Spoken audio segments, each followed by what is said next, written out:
Hello, my name is James Arroyo, and welcome to Chapter 9, Effective Decision Making and Problem Solving. We've previously discussed some of the defective ways that we engage in decision making and problem solving. Now we're going to be discussing some of the effective ways to engage in decision making and problem solving. So let's dive right in. First, we're going to be discussing some of the group discussion functions and procedures. It is important to implement processes for effective group decision making and problem solving. If we do not have systematic processes, what will end up happening is we will be slaves to our defective and even sometimes natural procedures of how we engage in problem solving, and therefore get to the wrong solutions instead of the right solutions. So we're first going to be talking about the phases and functions, general considerations. Then we're going to be discussing the standard agenda for structuring group discussion, and then lastly, decision-making rules and how to get to our decisions. So let's start with phases and functions. All decision-making problem-solving groups exhibit recognizable phases. And if there are no phases happening, then it may not lead to effective decision-making and problem-solving. Multiple sequence model describes the principal paths that groups often take. There's complex cyclic, solution-oriented, and unitary sequence, which we are not going to be discussing. But in general, there are certain phases that groups continue to go through.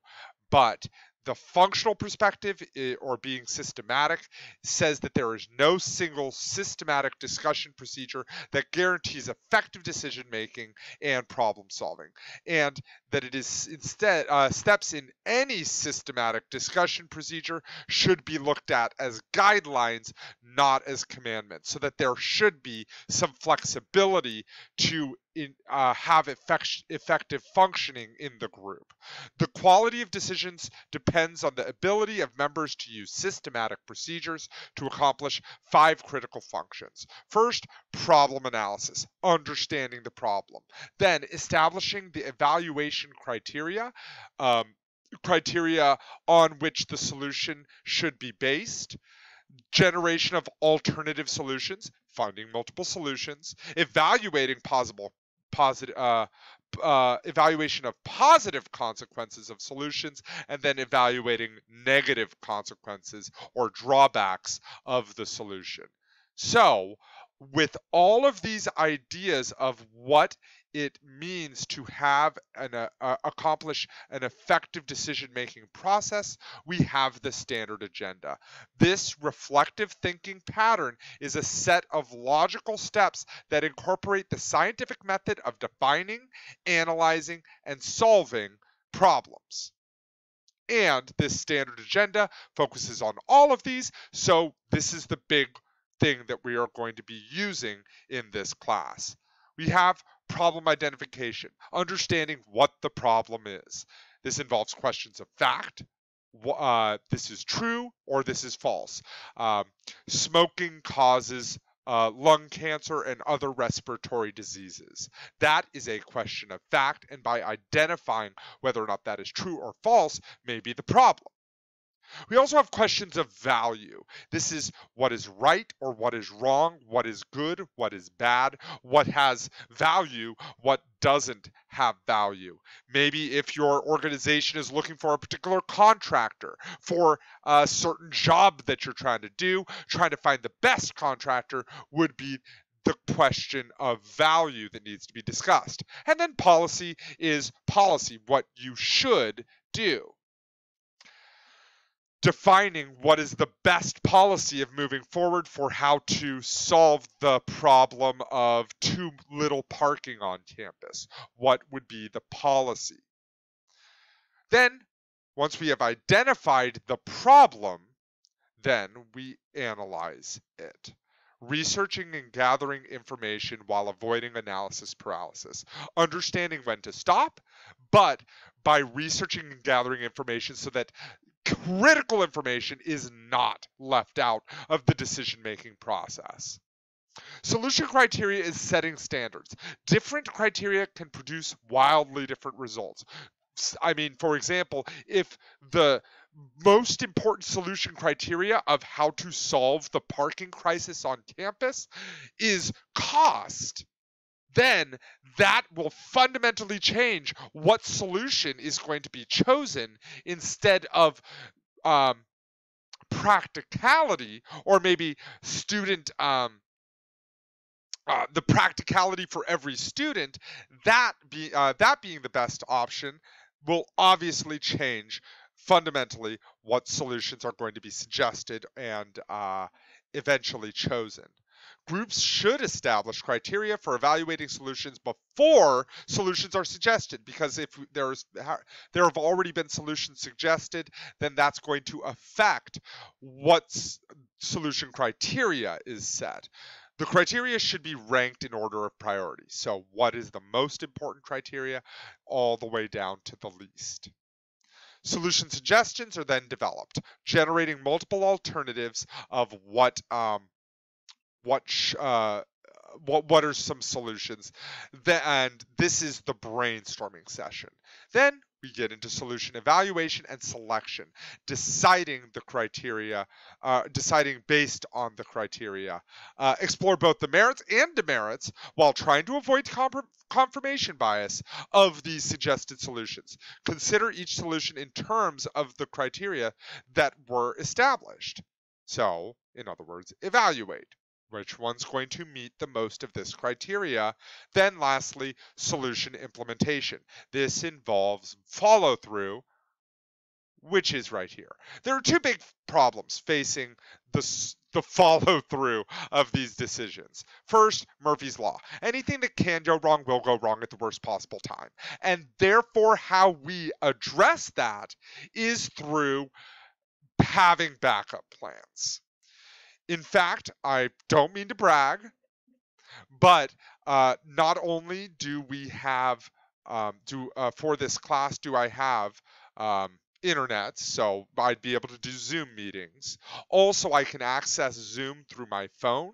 I also have hotspot enabled so that if the internet does go out, I can just use a hotspot for the computer. And even if that goes out, I can literally do Zoom on my phone and bring up PowerPoint slides through my phone. And if all else fails, I still have another computer, an older computer, that would then be useful in engaging with these Zoom meetings as well. So having backup plans is vital to success, because things go wrong. Murphy's Law. And that there is no implementation plan. By having a plan of how this solution is going to be implemented is an important part of the implementation process. There are 5 conditions that reduce resistance to change or the solution being implemented. First, group members have a part in the planning and decision making. As we've said, if that participation is token in nature, then it is obviously not going to be effective. But by having a voice in the decision-making process, then people are going to be more motivated to engage with that solution that has been developed through the decision-making process. We also changed when the change does not threaten group members into some sort of negative consequence, be it loss of pay, or that the solution will end up actually hurting people.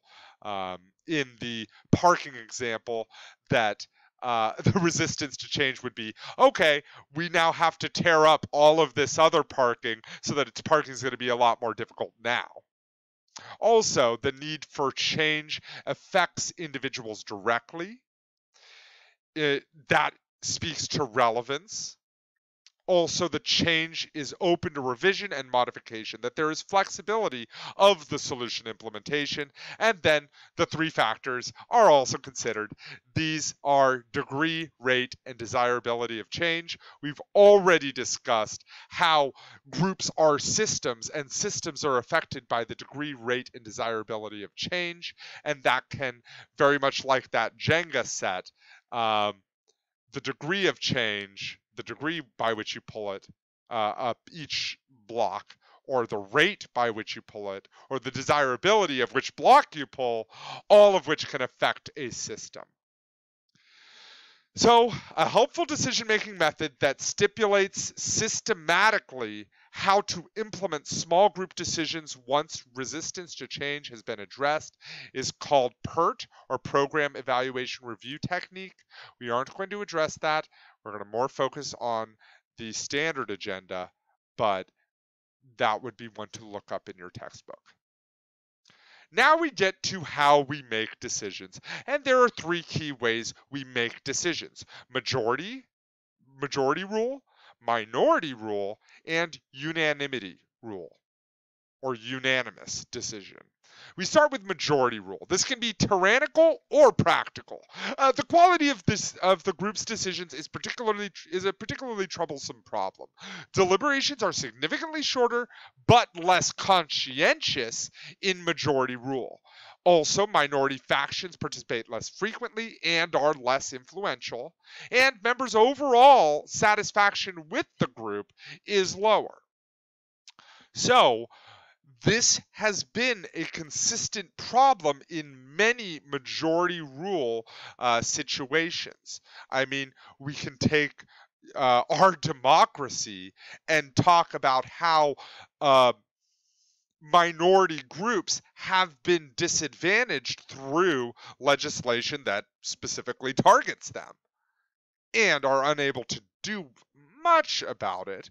Obviously, there are safeguards in place to help minority groups in these systems, but that American history, unfortunately, has been one that minority groups have been disadvantaged in a number of ways. We also have members' overall satisfaction with the group is lower as well. So in general, there are some challenges of majority rule, but in that it just may undercut certain minority groups within that majority. But when issues are not very important, when decisions must be made relatively quickly, when groups become large, and when commitment of all members to the final decision is unimportant, majority rule can be very useful. Next, we talk about minority rule, and there are several types. The group designates one specific type would be the group designates one of its members as an expert to make the decision. A designated authority, usually from outside the immediate group, makes the decision for the group. Executive committees must be delegated responsibility for making these certain decisions. So now it's a small group of people making decisions for the larger group. And minority rule can even take the form of a forceful faction, one very, very loud minority group that is able to make a bigger impact on the majority.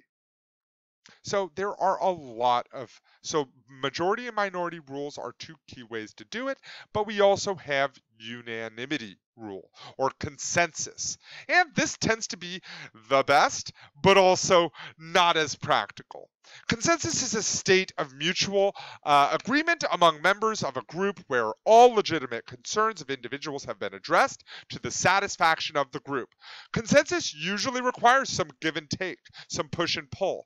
I may not get exactly of everything I want, but we have made a consensus of all that we can all agree on. A true consensus requires not just agreement, but commitment and satisfaction in decision making. The groups that use consensus approach tend to produce better results than groups using those other decision rules. However, so we should always strive to maintain consensus. That being said, there are some major limitations of consensus making.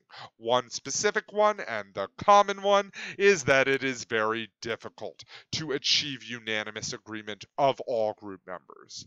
Consensus is also increasingly unlikely as groups grow larger. Guess what? In American democracy, we are never going to achieve consensus, or at least it seems very, very challenging to achieve consensus. Several guidelines can help a group achieve consensus, such as following the standard agenda, establishing a cooperative group climate, one that is supportive of all input. Also identify the pluses and minuses of potential decisions under consideration. So having that as devil's advocate role. Discussing all concerns of group members and attempt to resolve them. So making sure that all opinions are heard.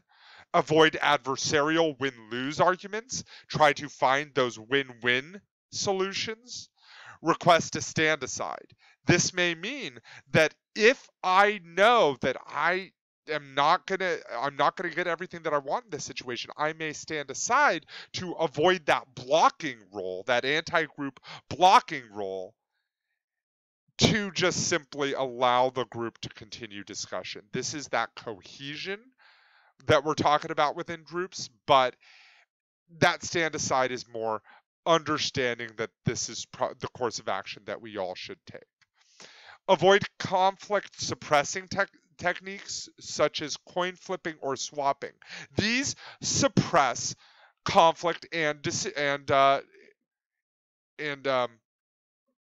finding consensus, because what ends up happening is that instead of everyone agreeing, then it's flip a coin, swap, and we'll figure, and next time you'll get what you want. That doesn't really help us. And if consensus is impossible, which sometimes it is, seeking a supermajority or 2/3 of the group, that tends to have the same effect, tends to get the essence of consensus while still getting things done. Now we move on to critical thinking and effective decision making internally. So how do we do this? How do we critically think and effectively decision make? First, gathering information, accumulating input. Information gathering should be a focused effort by all group members of a group. To limit information overload, it is critical to narrow your search so that you don't have to access thousands of websites on a topic. Instead, by narrowing the focus, it therefore doesn't get to information overload. Also, evaluating information and countering truth decay. Such critical thinking has never been more important or challenging given the eruption of fake news, fabricated studies, alternative facts, and fruity loopy textbook conspiracy theories disseminated on social media. We are bombarded by false information, and I love the quote that falsehoods fly and the truth limps after it. Study after study after study have shown that false information spreads a lot faster than facts. And a big reason for that is because false information tends to conform to our existing biases. And when that happens, then we spread it out further. So, whereas the truth is irrespective of our bias and therefore may not completely fit our existing schemas of how the world should work. So we have to be sure that we are careful before disseminating this information, but also and evaluating information carefully. So how do we evaluate it? We focus on credibility. Is it believable? Consider the source. Is the source a credible source or a not so credible source? Wikipedia, not a credible source. Particularly biased sources like gosh, I'm not going to state any specific news organizations, but there are some organizations that are more biased. Also, we have, but I'm not going to say specifics. Then watch for authorities quoted outside of their field of expertise. Some politicians may be doctors in certain fields, but they may be doctors in medical science. Ben Carson, for example, Dr. Ben Carson, I believe he was the main doctor of Johns Hopkins Medical Center, I believe. I'm not entirely sure. But very, very expert in that field. But does that translate to politics? Maybe not. And then also beware of implausible statistics. Though this is in general the sniff test. If you think that maybe that's not right, then you may want to further consider new information. Currency, is it up to date? This is where we get into a little bit of, this has a little caveat to it, that it should be as up to date as possible, but if it is very recent information, then you definitely want to be sure that you are looking at multiple sources beyond that most recent information, because it might not have been entirely fact-checked yet. We also have relevance, looking for logical connections that we want to be sure that the evidence supports the claim. For example, if you say, that due to us spending a lot of money on our medical system, therefore it's the best medical system in the world. That is not always the case. Just because we spend a lot of money doesn't mean that that money is not wasted or spent on things beyond healthcare or anything like that. Same thing with education or anything like that. So we want to be sure that there is a logical connection between evidence to your claim. Also beware of the ad populum fallacy. This is also called the bandwagon effect or bandwagon fallacy, where if everyone believes it, therefore I should believe it too. We want to be sure that we're avoiding this because, study after study has said it, that Americans tend to be more and more ill-informed. I believe it's 52% of people believe that humans and dinosaurs were around during the same time. So just because everyone believes it doesn't mean that it is true. The connection between everyone believing it and it being true is not a logical connection. We also have representativeness, reflecting the facts. Is the sample size adequate enough for you to make your claim? If there's only 10 people and you're saying that these 10 people all wake up at 4 a.m. and all these 5 people, or 5 people are highly successful, therefore I can make the claim that if you wake up at 4 a.m., then you'll be highly successful. That is not representative just due to such a small sample size. And the sample size must be also randomly selected, not self-selected. No matter how you try to be unbiased with your selection of people, it will reflect, it has to be randomly selected, or else you'll get biased, you'll be getting good information about that specific subsection, but you can't extrapolate that to what your big claim is. And then sufficiency. When enough is really enough, there is no magic number that says, you don't need any more information. But that being said, our natural tendency is to have little information and then draw big claims from it. We engage in inferences, as we've discussed, and that's fine. That is human. And that's more or less what has kept us alive, what has allowed us to continue to critically think. But that being said, when with this information, by getting more information, you'll be able to come to better conclusions. So keep in mind that correlations alone are insufficient to assert causal relationships. In fact, causal relationships involve a great deal of evidence to support. And inferences based on examples, anecdotes, or 1 or 2 easily accessed articles on Google are insufficient to support claims. What do? We need multiple sources from multiple perspectives to get to the right information. So we've discussed what critical thinking is. Now we're going to be discussing how to further engage in group meetings, and participation is a key way to is one of the big challenges of this. And this is sometimes culturally bound. Cultural diversity is affects verbal participation.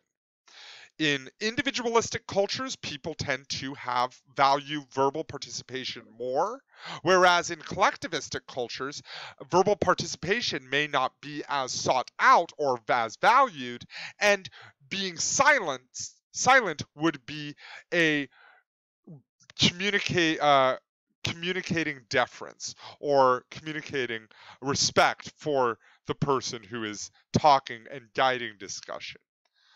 So, increased participation involves constructive engagement. Some ways to promote constructive participation from group members of multicultural groups would be to encourage contributions from low participators, finding ways to engage them.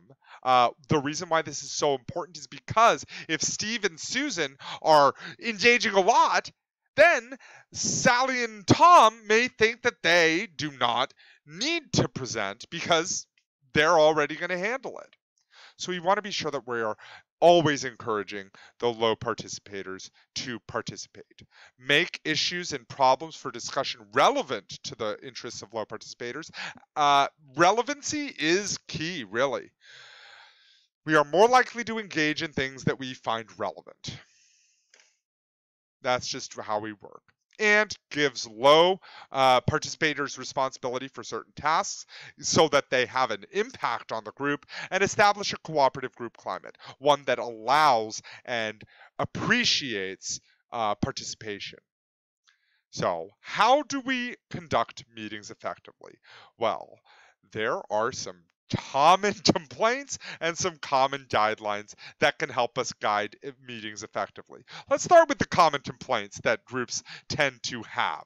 First, unclear purpose of the meeting. They don't know why the meeting's happening. Also, participants are unprepared or don't really have anything that they need for the meeting. Meetings begin and end late. And thereby creating this waste of time narrative. Also, attendees fiddle with their social media and are not completely engaged in the meeting. Key individuals are absent or late. Discussion drifts into conversation on unrelated topics. Some participants can dominate conversation and then stifle discussion. So instead of a discussion, it's about me talking about what I want to talk about. And decision making at meetings are not decisions made at meetings are not implemented. So that we've discussed, we've come up with the right solution, and then that solution is not implemented. Again, creating this narrative of a time sink, a time waster. So now let's talk about how we conduct meetings effectively, and this is a key responsibility of chairs and members to guide discussion effectively. Parliamentary procedure is appropriate for large formal groups and even a smaller group. So as we've stated, a systematic procedure is going to be more effective than a random procedure.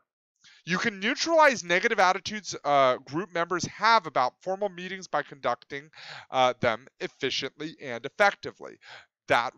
So in other words, if we do groups well, people will have less negative attitudes toward meetings. So don't call a meeting unless there is no good alternative.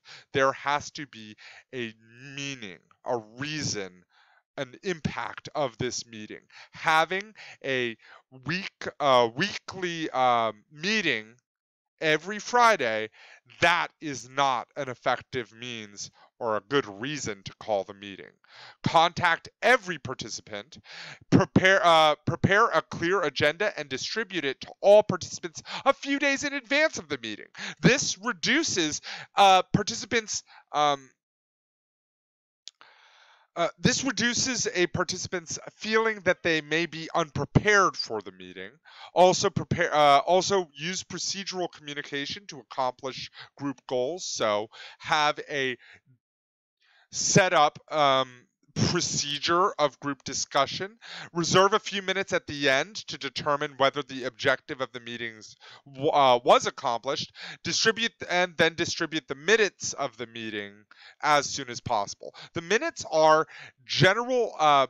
There should have been a recorder in the group, and then they've jotted down a few of the key ideas that have been discussed in the meeting, and then that is disseminated across to the different group members as soon as possible, so that it is still clear in their head.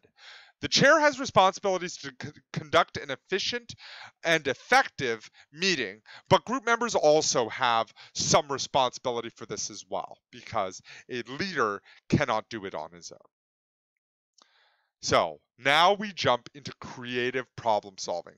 A general overview of a lot of the key ideas of how to get to creative problem solving is that creative is more perspiration than inspiration. We have to work hard. And oh gosh, I always love this quote. It was Thomas Jefferson.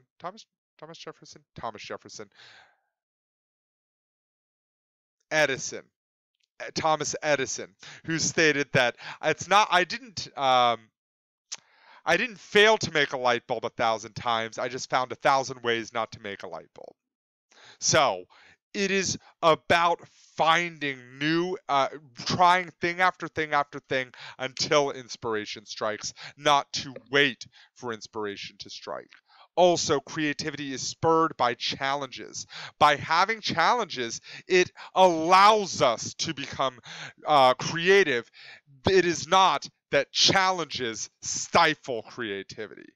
Also, creativity flourishes in cooperative, not competitive environments. Creativity requires many ideas, and diversity is a good way to get to those ideas. And creativity requires breaking mindsets and thinking outside of the box. A lot of times, the most apparent solution is not always the most correct solution. Walt Disney. One day he was in the Swiss Alps and he was looking at the Matterhorn up at the Swiss Alps and he's like, you know what, I want that in my park. So what he decided to do was he sent a postcard to his Imagineers and they were like, yeah, you got it, boss. And they started writing things down and they made this huge, and they made this model of it, and the plans would make it be about 156 feet tall. Really, really big. But there was a zoning restriction stating that you cannot have buildings that size except for sports stadiums. So, what's the most apparent solution? Probably to just make it smaller. Make it a smaller scale model. Oh, by the way, the scale of the model was like 1/115th of an actual scale model of the actual Matterhorn. Pretty impressive.